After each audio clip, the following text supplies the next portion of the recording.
This course will provide extensive training about the beliefs, attitudes, and behaviors you need to succeed in sales. However, integrity and authenticity are something only you can bring to the table. Alan Simpson said, "If you have integrity, nothing else matters. If you don't have integrity, nothing else matters." Integrity means you stick to your personal code of conduct. You stick to what you decide is right and wrong. When you have integrity, you're open and honest. Your life is uncomplicated and less stressful. You can look at yourself in the mirror. You have nothing to hide. Your powers of observation are more accurate. You can see the truth about others more easily. A great salesperson is an honest one. Contrary to all stereotypes, selling is a profession where integrity counts. You can sell well without selling out or selling your soul. Unfortunately, a reputation for trustworthiness and honesty is not a result of one event or a single transaction. It doesn't develop out of some clever phrases you memorize and repeat. It develops over time as you adhere to a set of ethical standards in small as well as big things. It's not about a technique you use. Instead, it's about the person you choose to become. It's not about being more honest to be a better earner. It's about being honest to be a better person. What we hope to convince you of is this: you must make up your mind who you are and what level of integrity you will have before you engage in the selling process. Too often, we leave this issue unexamined because we want the option of choosing how honest we will be on a case-by-case basis long after we've engaged with our customer. That approach is selling suicide. Nobody is a good enough actor or a good enough liar to avoid career death by self-inflicted deception. Customers can fact-check you with the click of a mouse, and will.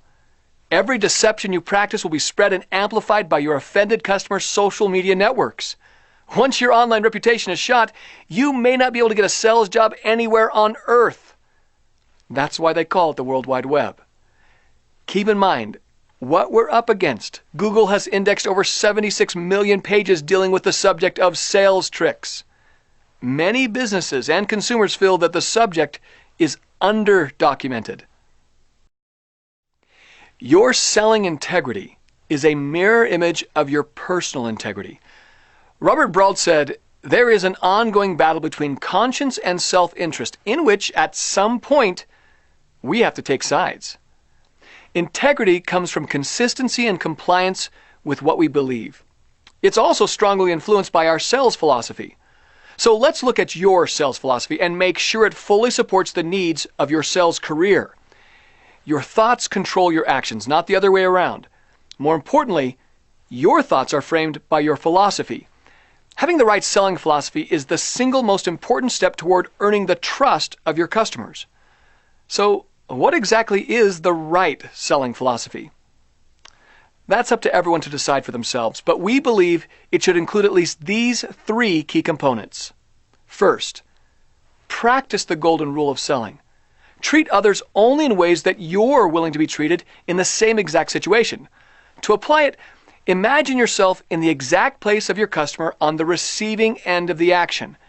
If you act in a given way toward another and yet are unwilling to be treated in that same way in similar circumstances, then you violate the rule. The next component is to provide total disclosure. If you're truly serious about building a strong foundation of trust with your customers, you must be committed to providing them with full or total disclosure about every aspect of the product or service you're selling. Total disclosure ensures that the customer has all the information they need to make an intelligent and truly informed decision. To simplify, let's define total disclosure as the whole truth. Your willingness to openly discuss every aspect of the sale with your customer beyond the usual features and benefits roll-up, financing and credit stuff, and the perfunctory review of legally required disclosures, even to the point of determining that the product or service you're selling may not be right for them, is the level of transparency that today's consumer will expect in return for their trust and ultimately their business. The next component is to be an expert. Building a strong foundation of trust with your customers requires you to be an expert in all facets of your business. Beyond delivering a masterful sales presentation, you must also possess an impressive level of product knowledge, be capable of correctly addressing any service and delivery-related questions, and demonstrate flawless execution of the contracting and financing paperwork. In a selling situation, are you capable of unequivocally answering both factual and honestly any questions that your customer might throw at you? In today's business environment, making it up as you go along, winging it, or simply not knowing the answers will only serve to reinforce the current growing consumer perception that it's simply too risky to trust a salesperson. Whether shamelessly unethical or simply unprepared, none of the above is an acceptable way to respond to a customer's question. One of the most difficult tests of honesty in a salesperson is their willingness to be completely honest about what they know and what they don't know. Where many of us face integrity challenges is our unwillingness to face up to our own mistakes. Nobody likes to admit mistakes and failings, but by ignoring or repressing them, we only ensure that we will repeat them. Even more dangerous, however, is the tendency to cover up blunders through lies or other unethical behavior. Don't run the risk of ruining your reputation and the valuable goodwill of your company simply to avoid taking responsibility for your own actions. If you want the customer's trust, you have to earn it. Trust doesn't precede your reputation, it follows it. Trust comes from your customer's experience with you over time, from their knowledge that what you say is true and in his best interests. It's built on honesty and an obvious commitment to your customer and the success of his business. As such, it's a form of personal faith in you. From an ethical perspective, the establishment of trust between you and your customer precludes any form of dishonesty, even those seemingly harmless white lies used to save face or avoid uncomfortable or embarrassing situations. Trustworthy behavior is way too complex to fake without the beliefs and values behind them. The way to become trusted is to act consistently with our principles. I want you to consider these 4 principles governing trustworthy behavior. Trustworthy people have 1, a focus on the other. That could be clients, customers, internal coworkers, bosses, partners, or subordinates for the other's sake, not just as a means to our own ends. We often hear client focus or customer-centric, but these are terms all too often framed in terms of economic benefit to the person trying to be trusted. 2, a collaborative approach to relationships. Collaboration here means a willingness to work together, creating both joint goals and joint approaches to getting there. 3, a medium to long-term relationship perspective, not a short-term transactional focus. A focus on relationships nurtures transactions, but focus on transactions chokes off relationships. The most profitable relationships for both parties are those where multiple transactions over time are assumed in the approach to each transaction. 4, a habit of being transparent in all one's dealings. Transparency has the great virtue of helping recall who said what to whom. It also increases credibility and lowers self-orientation by its willingness to keep no secrets. It would be hard to end a conversation about honesty, integrity, and authenticity without telling you the story of Ken Kragen. With an MBA from Harvard Business School, Ken Kragen's distinguished career transcends the music and entertainment industries.